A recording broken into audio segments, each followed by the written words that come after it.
మెదక్ జిల్లా టేక్మల్ మండల కేంద్రంలోని ఎంపీడీఓ కార్యాలయం ఆవరణలో ఇందిరమ్మ నమూనా ఇంటి నిర్మాణానికి అధికారులు స్థల పరిశీలన చేశారు. తెలంగాణ రాష్ట్ర ప్రభుత్వం ప్రతిష్టాత్మకంగా చేపట్టనున్న ఇందిరమ్మ ఇల్లు నిర్మాణానికి మోడల్ హౌస్ నిర్మాణం చేపడుతున్నట్లు హౌసింగ్ ఈడీ యాదగిరి తెలిపారు. నిరుపేదలకు సొంతింటి కల నెరవేర్చడం కోసం ప్రభుత్వం ఇందిరమ్మ ఇళ్ల పథకం తీసుకొచ్చిందని అన్నారు. ఈ కార్యక్రమంలో ఎంపీడీఓ విఠల్, హౌసింగ్ ఇన్స్పెక్టర్ రాజు తదితరులు పాల్గొన్నారు.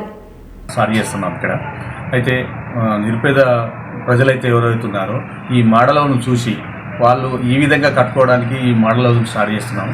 ఇప్పుడు ఈ మోడల్ హౌస్ ఇక్కడ స్టార్ట్ చేసి ఇది ఒక నెలలో కంప్లీట్ చేసాం.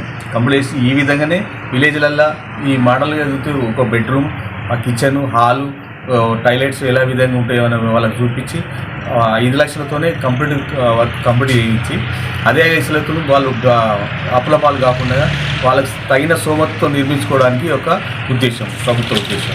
ఇది దీన్ని ఇలా స్టార్ట్ చేస్తున్నామని చెప్పడానికి సంతోషిస్తాం.